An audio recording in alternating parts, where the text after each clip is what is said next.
Почитувани гледачи, вие сте со регионалните вести на телевизија Кис Менада. Во нив ќе гледате. Отворена амбуланта во Сдруженијето за пензионери Тетово. Можност за прегледи за тетовските пензионери.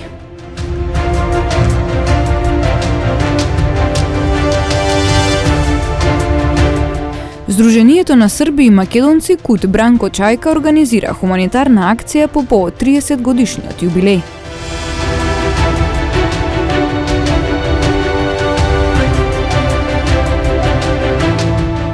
Физичка пресметка помеѓу таксисти во Тетово. Причина недоразбирање за превоз на патници.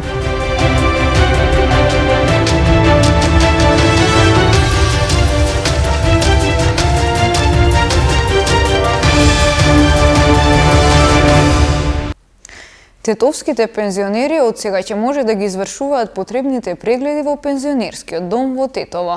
За прв пат во рамките на пензионерскиот дом е отворена амбуланта каде што ќе се нудат здравствени услуги. Од неодамна во просториите на Сдруженијето на пензионери во Тетово започна да работи амбуланта во која сите заинтересирани пензионери, но и други лица може да ги извршат потребните прегледи. Ехо прегледите ги врши доктор Павле Спасиновски, специјалист радиолог, субспецијалист за гинеколошка и мама радиодиагностика. Дополнително достапни се испитувања на шеќер во крвта, крвен притисок и остеопороза. Со оглед на состојба во нашава држава и пандемијата, каде пензионерите потешко доаѓаат до прегледи, а највише се засегнати. Тоа ни беше повод за да отвориме амбуланта за сите прегледи, сите пензионери не плаќаат ништо. Мојата работа е волонтерска. И моментално работното време ни е вторник и петок од 10 до 14 сатот. Доколку сум присутен тука, може и други денови да вршиме прегледи.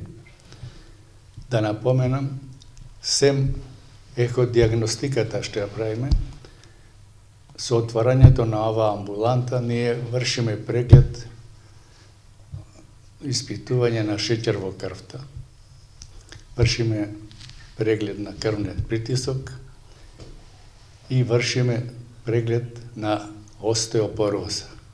Со ова сакам да апелирам и да напоменам дека прегледите за остеопороза ќе ги вршиме во среда на 23 март со почеток од 9 сатот и сите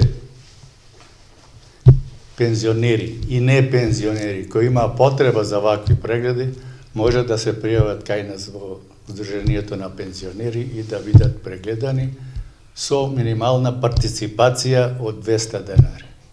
Поради возраста, пензионерите треба повеќе да се грижат за сопственото здравје, особено во време на пандемија. Најголема потреба од здравствени прегледи имале пензионерите. Зашто? Затоа што нивната возраст налага повеќе грижа за нивното здравје. Со оглед на ситуација од пандемијата, многу беа отежнати условите да дојдат до доктор за нивните потреби. Со тоа ние излегуваме во пресред да не чекаат, уствари и да помогнеме финансиски да не плаќаат трошкови што се. После ние кои ќе диагностицираме ги упатуваме на која специјалност треба. Доктор Спасиновски со апел до пензионерите редовно да се јавуваат на лекар за контролни прегледи. Посебно да апелирам до сите пензионери за да си го зачуваат своето здравје, да си ги вршат редовните прегледи. Со тоа чуваат и своето здравје и здравјето индиректно на својата фамилија. Затоа апелирам уште еднаш кога можат да си дојдат на преглед и да си го проверат своето здравје. Сдруженијето на срби и македонци Кут Бранко Чајка организира хуманитарна акција по повод 30 годишниот јубилеј. Се работи за донација од душеци за членовите на Сдруженијето. Сдруженијето на срби и македонци културно-уметничко друштво Бранко Чајка од Тетово оваа година одбележува еден голем значаен јубилеј, 30 години од своето постоење. По тој повод, меѓу другите активности, оваа година ќе спроведеме една хуманитарна акција која Сдруженијето повеќе години ја нема одржано, инаку ова било пракса во минатото, меѓутоа еве по подолго време оваа година повторно ќе направиме една таква хуманитарна акција. Станува збор за една донација која се состои од душеци.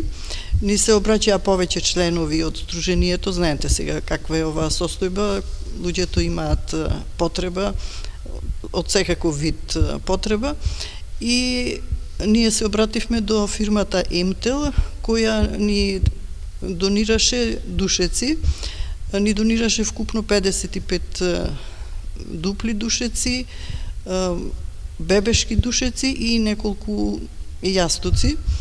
Со тоа сакам да упатам и благодарност до фирмата Емтел, како и до Тетекс, која ни овозможи оваа донација привремено да ја сместиме тука и понатака да ја делиме на членовите.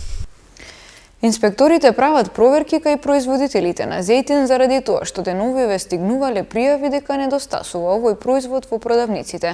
Ќе се проверува колкави се количините, како е формирана цената и со каква динамика планираат да работат периодов. Од извршените надзори утврдени се кај 41 субјект прекршоци кои што се по основ на закон за трговија и по основ на закон за прекршоци, за потрошувачи, по основ на одлуката за непочитување на одлуката за посебни услови за трговијата. Кај 19 субјекти се констатирани прекршоци и издадени се веќе и прекршочни платни налози. Кај 10 субјекти се спаѓаат во големи трговци, каде што платните налози се по 7.000 евра во денарска противвредност и 350 евра во денарска противвредност за одговорното лице.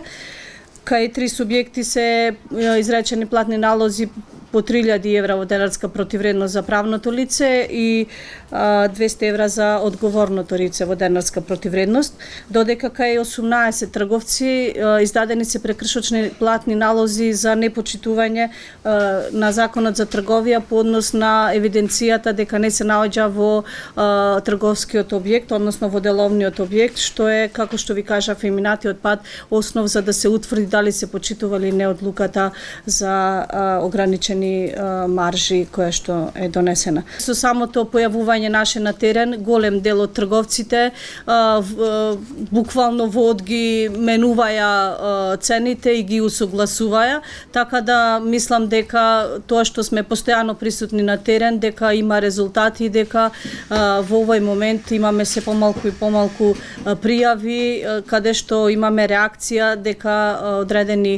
дека немаме масло или дека немаме одредени производи на рафтовите. Сакам да кажам дека најголем дел од контролите беа по основ на масло, брашно и леп, меѓутоа веќе почнавме и со контроли каде што се утврдува дали се почитува маржата од 3% на трговијата на мало и 4% на големо. Украинските државјани кои од денеска ќе влегуваат во Северна Македонија со своите возила не треба да покажат задолжителен зелен картон за патување. Ова го изјави министерот за внатрешни работи Оливер Спасовски. Значи, до сега немаме некоја поголема бројка, околу 50 на луѓе се движат, кои што се украински државјани или дел од украински државјани кои што се мажени женети со македонски државјани, значи нивните семејства се тука и сите се дојдени со претходна нивна организација, значи приватно. Во овој дел немаме некаков посебен притисок сега за доаѓање на мигранти, што не значи дека тоа нема да се случи, заради тоа што навистина она што се случува во Украина е многу страшно и ние мора да подадеме пријателска рака на оние луѓе кои што бегаат од една таква агресија и од она што му се случува на украинскиот народ. Секако дека владата донесе заклучоци, се заложени соодветни институции и групи кои што треба да подготват се она што е потребно за да дојдеме до директна помош. Знаете дека имаше едно задолжение преку Министерството за внатрешни работи до Националното биро за осигурување да се обезбедат возилата кои што ќе доаѓаат да влегуваат без зелени картони и така натаму. Тоа вчера сум известен дека има донесена една таква одлука и дека сите возила кои што се од Украина може да влезат во Северна Македонија и за евентуална штета ќе го сноси Националното биро за осигурување преку фондот кој што го има, така да сите институти од своја надлежност преземаат мерки за да бидеме целосно подготвени за помош. Во продолжение деталите од најновите случувања регистрирани од секторот за внатрешни работи Тетово во изминатите 24 часа. Вчера во 13 часот и 30 минути 42 годишникот Тетово пријавил дека околу 12 часот во близина на автобуската станица во Тетово, каде што бил паркиран со неговото такси возило, физички бил нападнат од две лица, едното од Тетово, а второто од Тетовска Палатица, исто така таксисти на возраст од 50 и 60 години. Според пријавеното, причина за нивниот напад биле недоразбирања околу превезување на патници во Република Албанија. Се преземаат мерки за целосно расчистување и документирање на случајот. Вчера пак во 14 часот и 55 минути во полициска станица Тетово повикан е 48 годишникот Тетовско Джепчиште, кој во 13 часот бил пријавен од 59 годишникот Тетовско Теарце, дека околу пладнена бензинска пумпа во Теарце физички го нападнал поради нерасчистени должничко-доверителски односи. Се расчистува и документира случајот и против него ќе следува соодветен поднесок. 34 годишникот Гостиварско Дебреше вчера во 13 часот и 15 минути во СВР Тетово пријавил дека околу 4 часот во близина на Неготинска Клучка физички бил нападнат од 21 и 40 годишникот Неготино Полошко. Во нападот според пријавеното тие користеле и тврди предмети со кои нападнали уште едно лице кое било со 34 годишникот. Се расчистува и документира случајот и ќе следуваат поднесоци.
Почитувани гледачи, тука е крајот на вестите. Ви благодариме на вниманието со кое не следевте. Пријатно!